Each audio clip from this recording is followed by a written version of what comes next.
Hello, আসসালামু আলাইকুম। আজকে নিয়ে আসছি এই দেশি বেগুন ভর্তা। তো আমি গ্রামীণ স্টাইল করার চেষ্টা করেছি।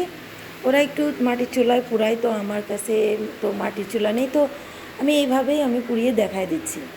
তো দেখেন, আমি প্রথমে নিয়ে এসেছিলাম বেগুন।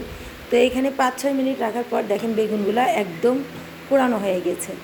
তো সাথে আমি একটা রসুনও দিয়ে দিয়েছিলাম, তারপরে দিয়ে দিয়েছিলাম পেঁয়াজ, তারপরে দিয়ে দিয়েছিলাম এই রসুনটা আমি একটু কেটে দিয়ে দিয়েছিলাম। তারপরে রসুনটাও নিয়ে নিলাম, পেঁয়াজটাও ভালোভাবে পুড়িয়ে নিয়ে নিয়েছি আমি রসুন। তারপরে এখানে আমি এখন দিব সরিষার তেল দিয়ে তারপরে এখানে আমি ভেজে নেব লাল মরিচ। তো লাল মরিচগুলো আমি ভাজতে দিয়ে দিলাম।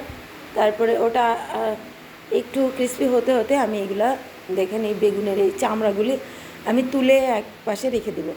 তো আমার চামড়াগুলি তোলা হয়ে গেছে। তারপরে এই রসুনটা দেখেন সুন্দরভাবে গলে গেছে। তো আমি এই রসুনটা চিপে নিয়ে নেব। আর পেঁয়াজটা আমি কেটে নিয়েছি। তো দেখেন এই যে পেঁয়াজটা আমি কেটে নিয়েছি। তারপরে এইটাকে আমি ইসের সাইজে ভর্তা করে নেব। তো আমি গ্রামে এইটা আমি দেখেছি একজনকে, তো আমি এটা আপনাদের কাছে শেয়ার করলাম। তো মরিচগুলো আমি এটা লবণের সাথে চটকে নিয়েছি। তারপরে এই ভর্তাটা আবার আমি ওই যে মরিচ ভেজেছিলাম ওই ওই তেলে আমি এই ভর্তাটা আবার ভেজে নেব।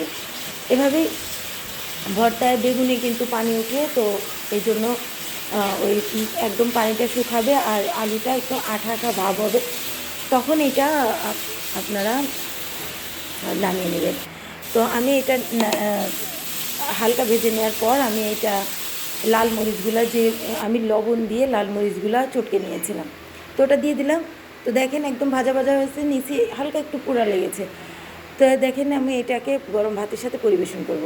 তো কেমন লাগলো আমার এই দেশি বেগুন ভর্তা রেসিপি? লাইক দেবেন, শেয়ার দেবেন, পাশে থাকবেন। আল্লাহ হাফিজ।